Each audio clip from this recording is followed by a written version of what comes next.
All right, this is gonna be first to 10 versus Tenren using Chun-Li. We'll see how it goes. And I'll be narrating throughout, so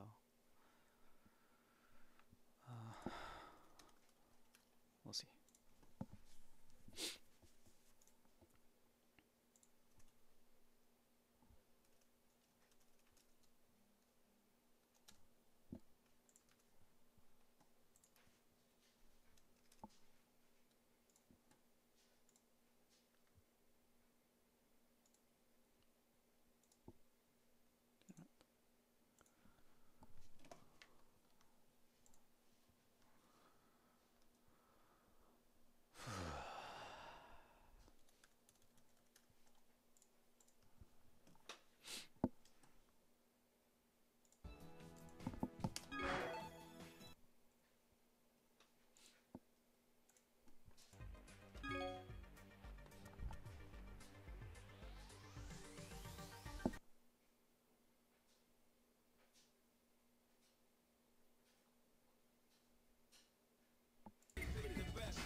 Fighters ready.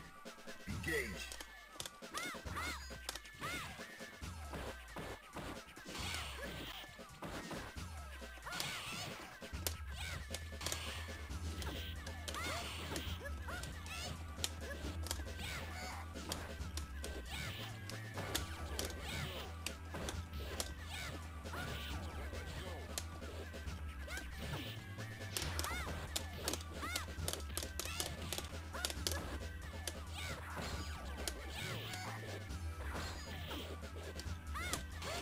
Nice.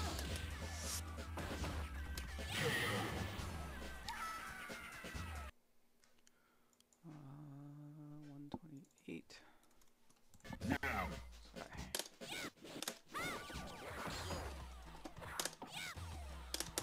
So the key to playing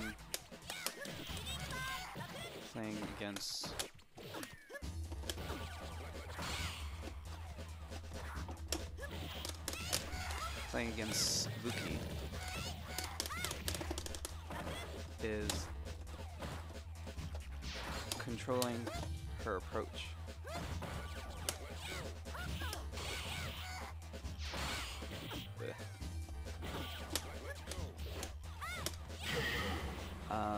And a lot of that has to do with air. Using Chun-Li.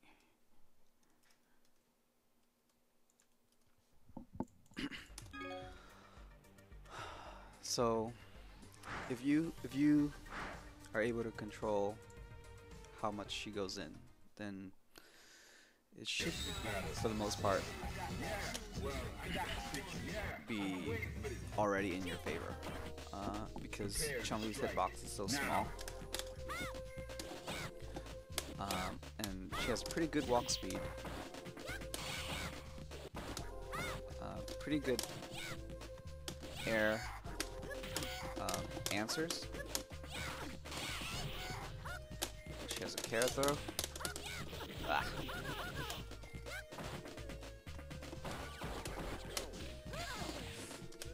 And, you know, of course, you're gonna falter. You're gonna falter, and she's gonna get in. Any good Ibuki will, you know.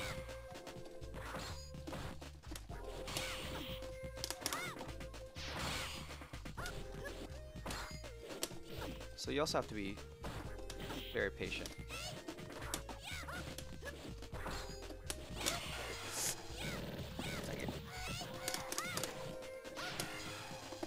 Oh,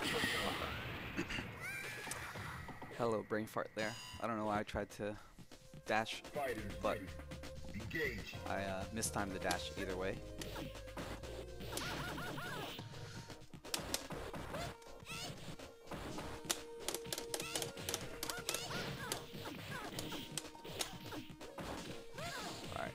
slow down now.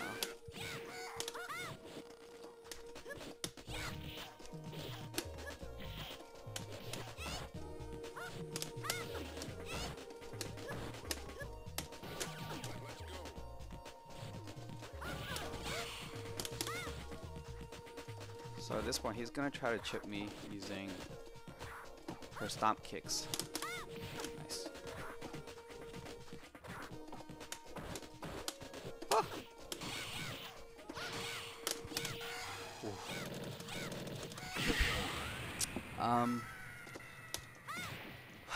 So I have no life. His best option is EX into super, regardless if it hits me or not. So I had to neutral jump there in order to one-hit parry it, and hopefully the spacing was far enough that he won't be able to cancel into the super. Nice. Oh fuck. Oh no.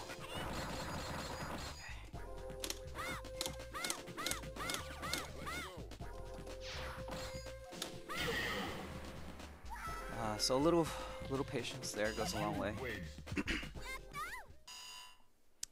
Anyway, and once I get that air parry, he should be punishable on the ground. So that's fortunately my execution was good enough there that I didn't mess that plan up. But that could have been really dicey. Prepare to strike now.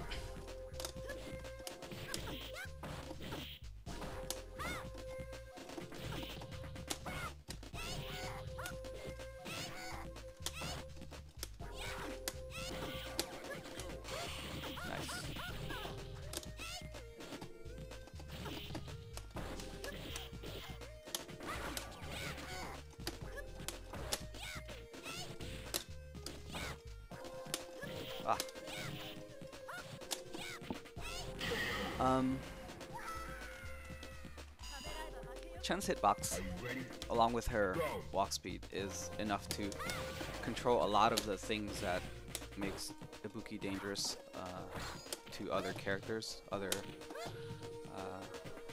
characters that have a wider hitbox, if you will. Like, she can control so much. Oh wow. I tried to parry the knee.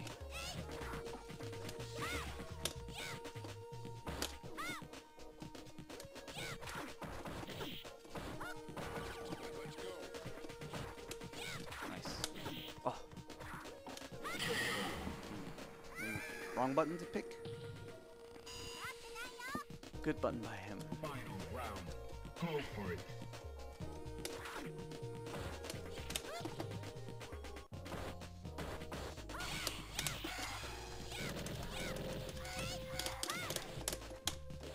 Nice.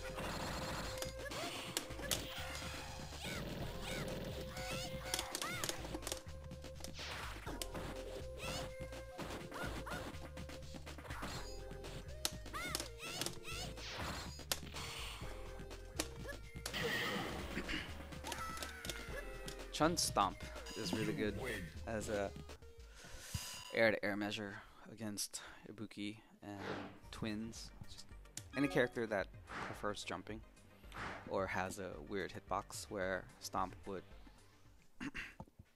hit more often than not. But of course, you know, you can't get too carried away with the stomps because it is more often than not a more read-based move. Like they have to be in the air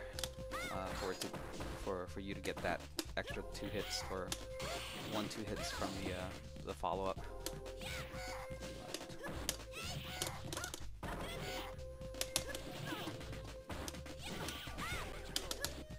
Nice. Oh, bad punish by him. Take it. So at this point, he's kind of changed his approach a little bit, and he's not going in as much. Oh, fuck.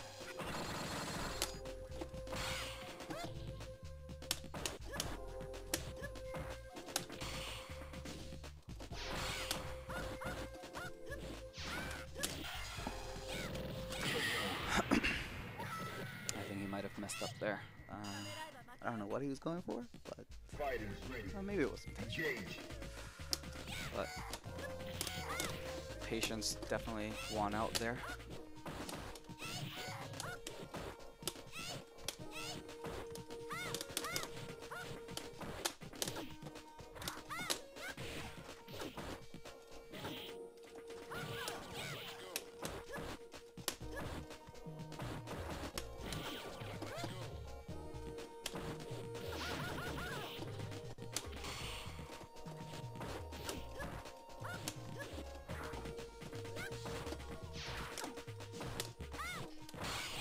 Nope.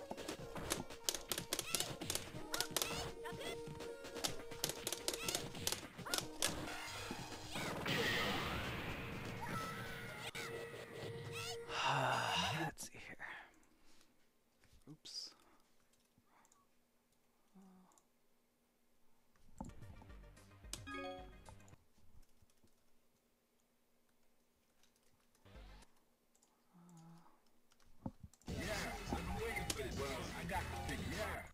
Come hang out, friends. Sorry. Spamming the stream just a little bit. Now.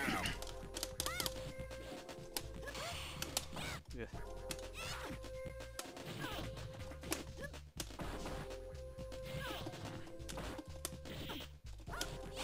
Nice.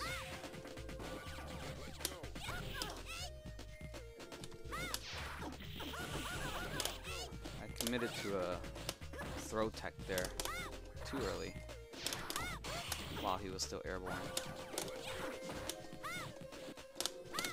So this round is for the most part forfeit. So let's try to build some meter.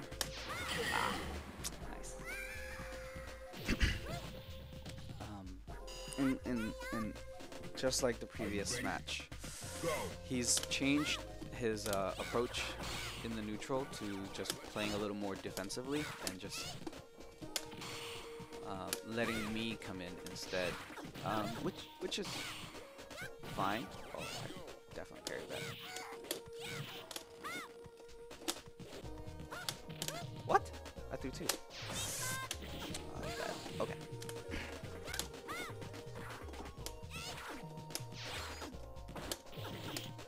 Oh.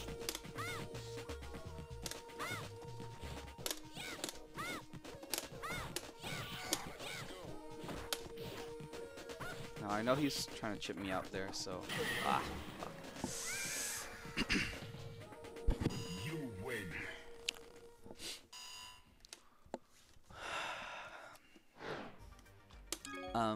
Anyway, we're okay with him playing more defensive in neutral, because that actually means we have to react less, and we just have to be more picky with our offensive choices. That's bad. Don't SBK her. I just kind of did it out of habit, because if she's crouching, then she can full punish us.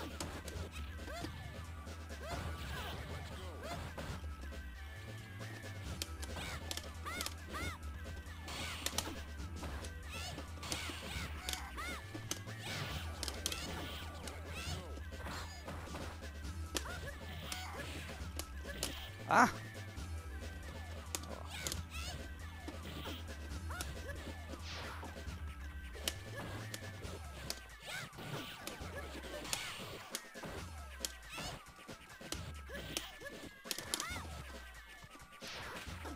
Oh!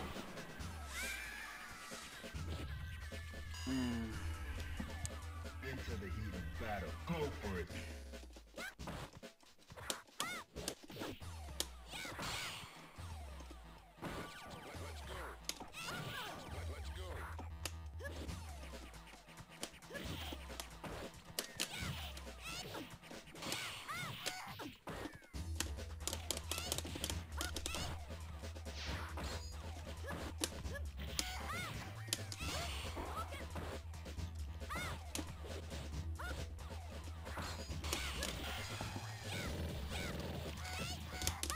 I'm playing against Tenren.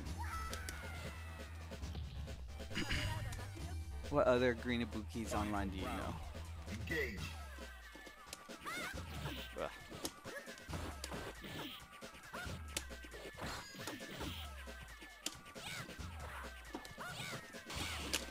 Nice.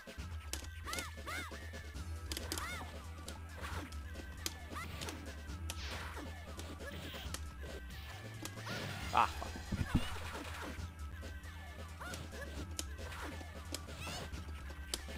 So we're playing on 30th. So his neutral jumps are a problem for us, mainly because Chun-Li doesn't have any grounded response to that. That would be good because he can switch it up between the 1-2, the fierce medium kick, or he can kunai. And if, for the most part, those two beat us out more often than not. So we actually have to start jumping with stomps, but I haven't been nice. I have not been doing the right timings for them.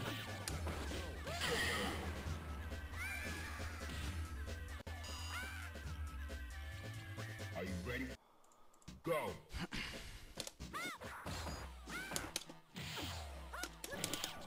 Oh, no, SBK.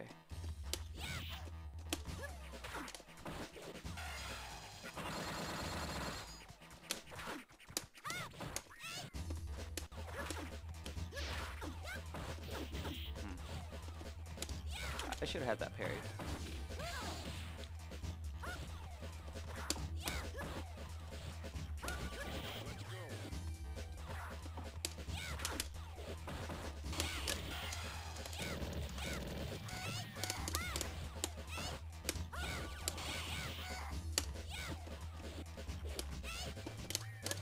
So now we're gonna build some meter for round 3 and make him go in for the kill, because he has to work since we had a life surplus.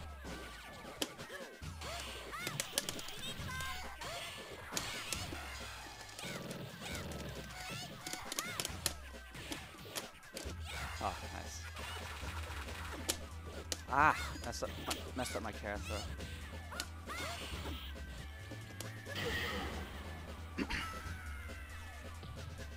So that was a really good round for us because pretty much everything lined up as we had wanted it. His kunai was punishable there, and prior to that, I don't know, it was a pretty good exchange.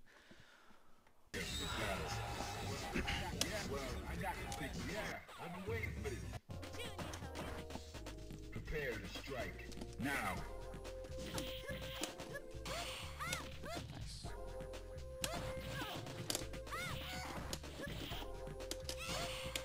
Nice. Oh.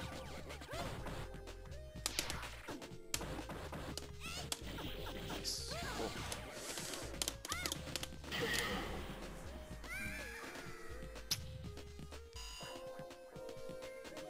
Are you ready? A little more patience, blocking in the corner. Because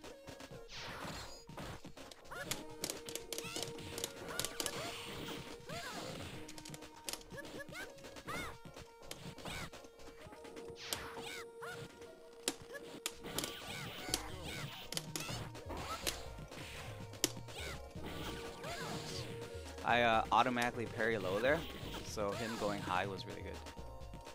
So we are now in super range. Ah. As I was narrating that, I was like, oh, he's jumping in. So anyway, whenever we're in super range, Tenren will always want to chip us out in some way, just because it's a lot more favorable for him to.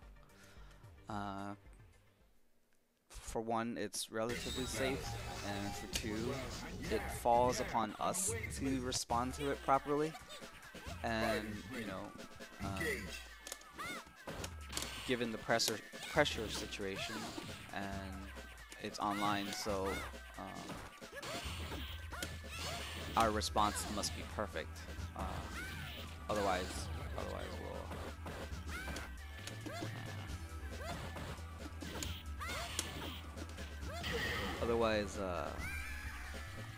we lose. Prepare to strike. Now.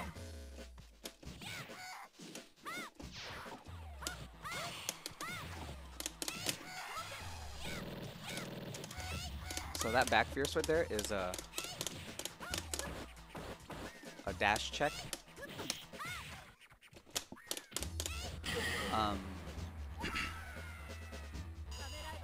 Because you both push yourselves to the opposite side of the screen, and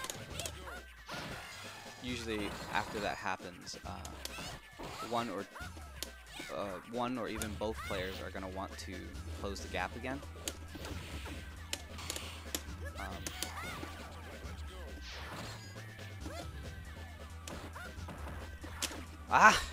Messed it up.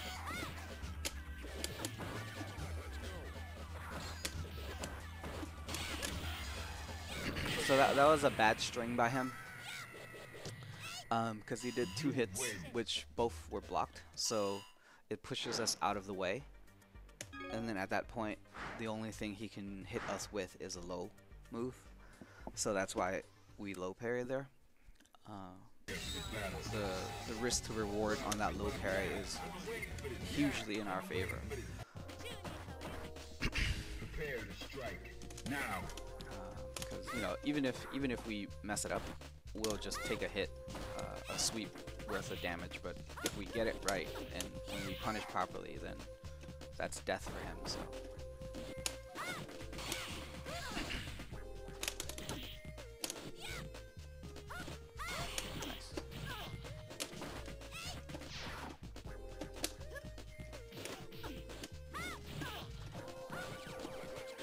He's been checking us with a lot of jabs.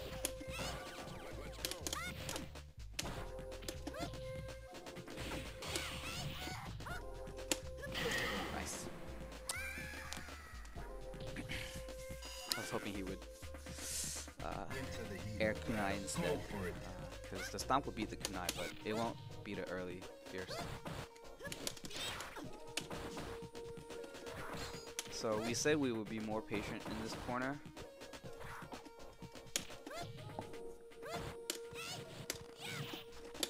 Until we can get out like that.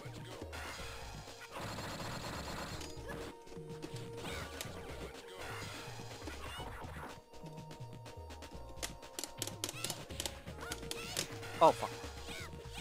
Bad. I wouldn't punish that way, but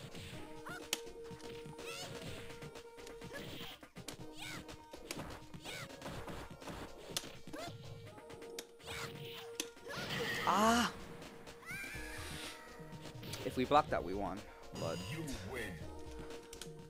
I wasn't really expecting him to do that there. Hey, I don't have my notifications up. So whoever that was, thank you. Let's see, stream. That was a... Oh, thanks for the subscription, Visit Leaf. Very kind of you. I won't feel too bad about the subscription now, because I'll be streaming at least once or twice a week. So I hope you get something out of this and the rest of the month.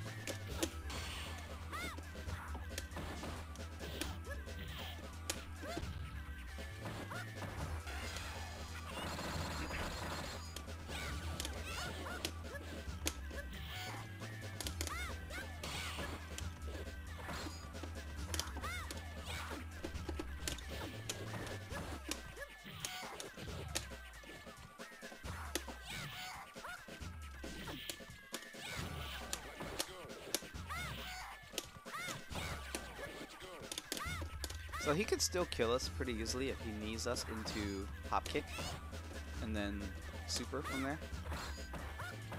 So we have to be careful, just like that. Oh, I parried low there. I did.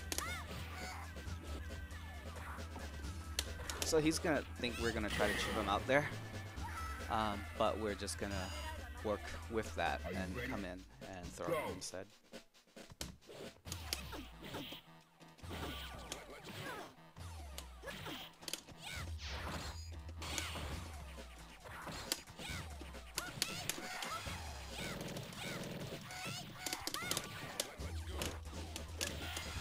You.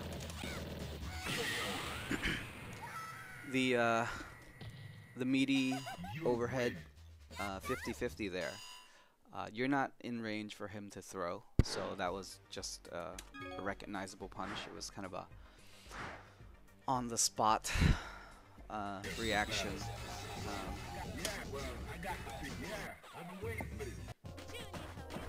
Definitely something you can look out for. Now.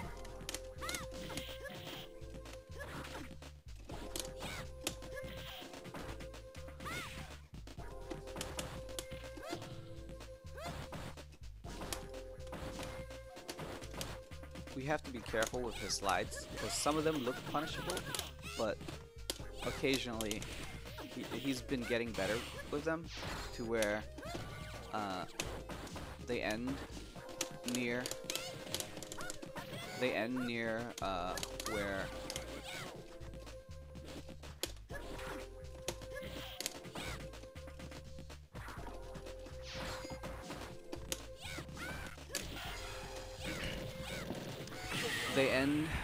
where he can recover fast enough to parry your punish. So you have to be careful. Go.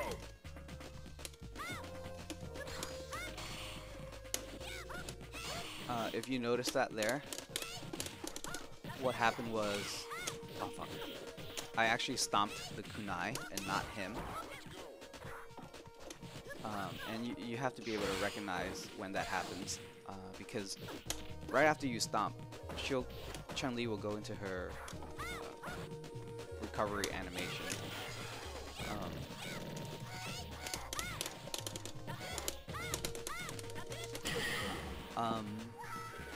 And when she does that, you land earlier. So that means you have to be prepared to parry earlier and potentially tech throws. But definitely your response has to change depending on that. The spread eagle into low forward confirm there is a pretty decent move. Not just against Ibuki, but in general, like when you have to play neutral, and you're not trying to lose space, like ground, but you're not going forward either. So that was bad.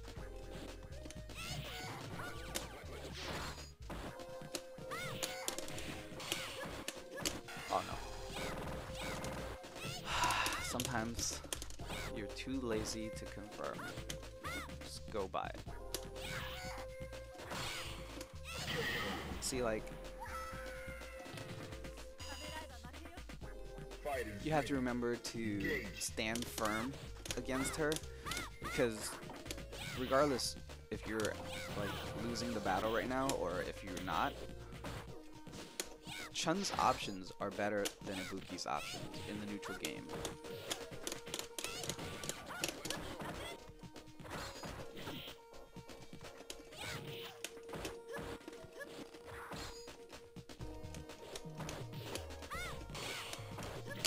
Ah! Oh, I'll take it.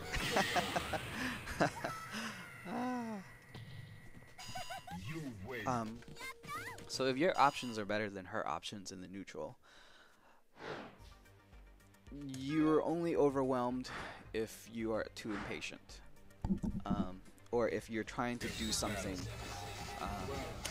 when it's not the right time to do it. Because even though you, like, and this transcends the characters, but any character, if you have better options than your opponent, hit your character against his character, you still have to remember that application matters a lot. So when you choose to do something is very important.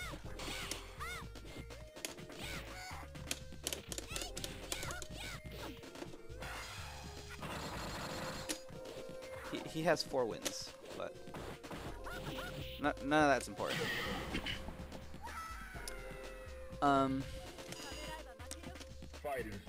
So Chun-Li's options are really good against Ibuki. Like, Tenren is really powerful because he kind of is able to walk a lot of his opponents down because the characters involved are favorable for him to just bombard you. But again, Chun-Li is not one of Chun-Li's not one of those characters. So you take your time and you just go about it slowly. Anyway, I think that's 10. Yeah, so 10-4. He said it was just 1 set, so we'll probably be done for now. But I'll keep this stream going for a little bit, and we can talk about that, or we can go more, and we'll see. Let me catch up on some stuff real quick.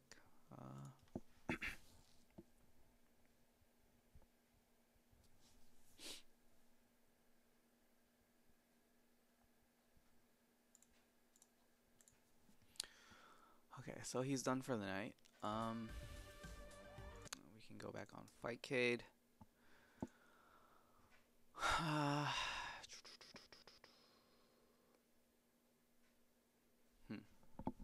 Well, I don't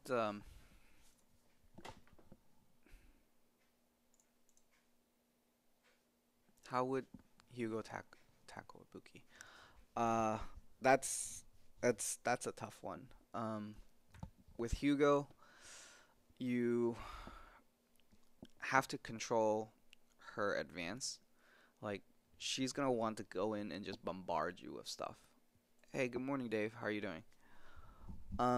She's gonna want to bombard you, so that means you have to be cognizant of when she's gonna jump, and she's gonna jump in a lot because her jumps are not very bad against a tall character. Because she can commit to jab fierce earlier, or she can kunai late, or any number of things.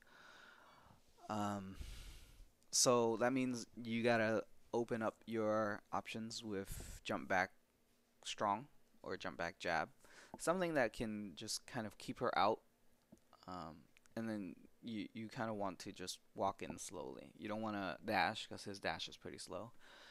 Japan was excellent.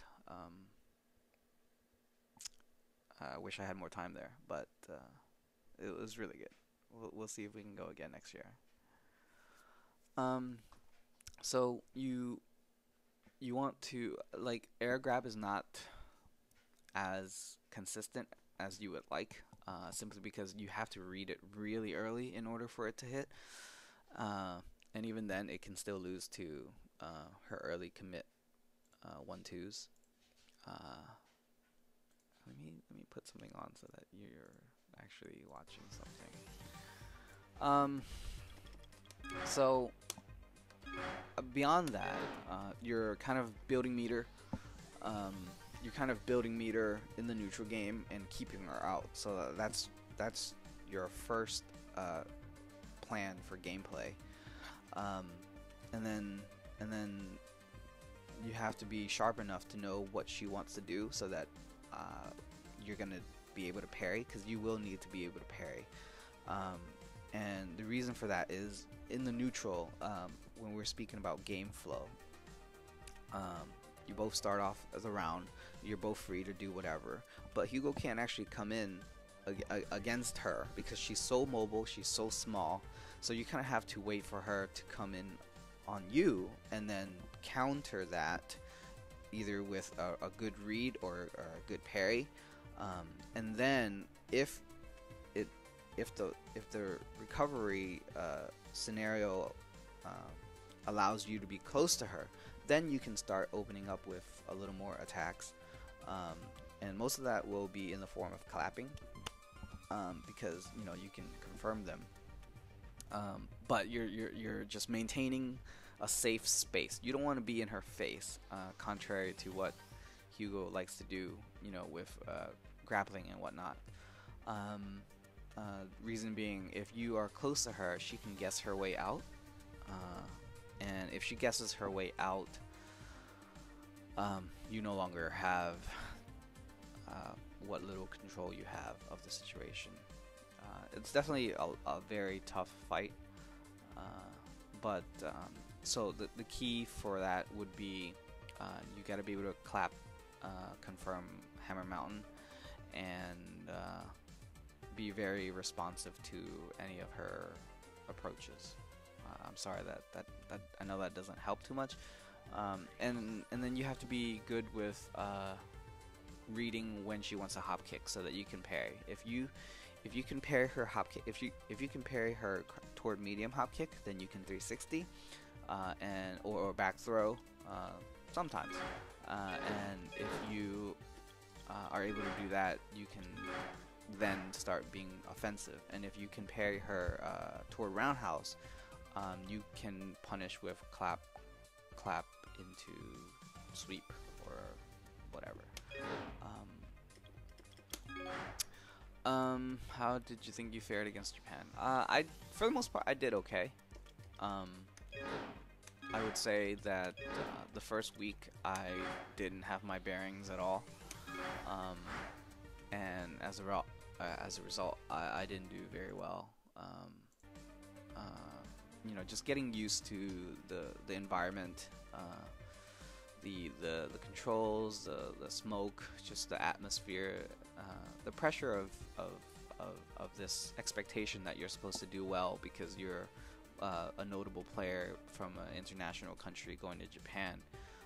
That's always something that is in the back of your mind, and you know, a single match. So it was really tough.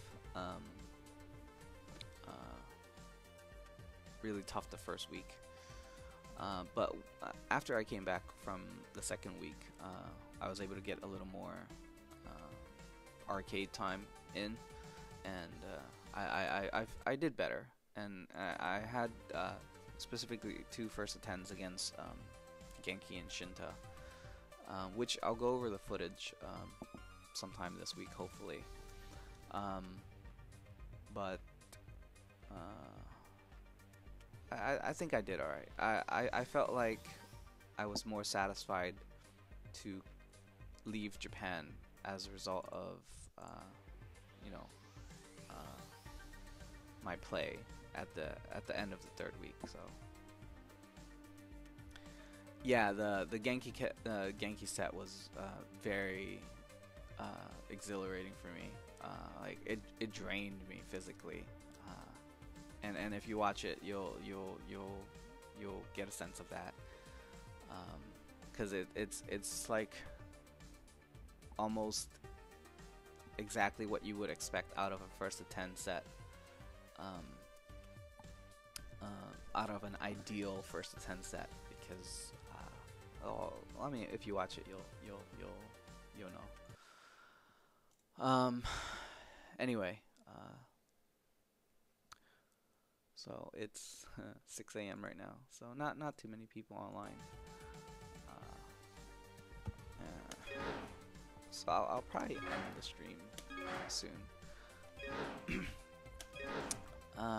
Yeah, it was my first trip. I've never been before, and yeah, the casual setup, the casuals with so many people around, it's really tough to find yourself, because you're never on the cabinet too long enough, and you're never playing against any one person long enough. Even when you went to the arcade early, an hour in, and there's a rotation going, so you know, you don't want to hog the machine, and of course they're all really tough too, so it's hard to stay on regardless. But it was it was definitely an experience that any Third Strike enthusiast should do. Going to Japan and just kind of experiencing what their culture and their country and their Third Strike is like, because it's vastly different from anything in America. So, and you know, of course, everybody says that when you come back from Japan, you're kind of in this depressed state because the options available to you are no longer it's no longer there, you know. So being able to experience that is good. And I wouldn't say I would be depressed now. If anything, I would want to play more, and of course even online. But that's probably because I'm already used to playing online, so I don't feel too bad about it. But I could see why players who, I mean, I know what they're talking about with just being able to go to the arcade and play people your caliber or better for hours upon hours, and then coming home and having to deal with online is definitely not the ideal situation. Yeah, are you going back to Japan? You're living there permanently now? You were just back in the States for the holidays, right? I really liked Japan as a country. Just the system that they have set up is really nice. I liked just walking around in the city. It really felt. I guess if you live in New York, you're more familiar with that. But you know, I live in a pretty urban area as well, but not pedestrian, walking everywhere type of area. So that was definitely a nice sensation to be a part of. Let's see here. We probably don't have anybody to play at this point. And I don't want to go over the footage without more people watching, so that, you know, if they have questions, then I can provide the feedback to that. So I'll just cut the stream for now, and then I'll see you guys at a later time. Bye.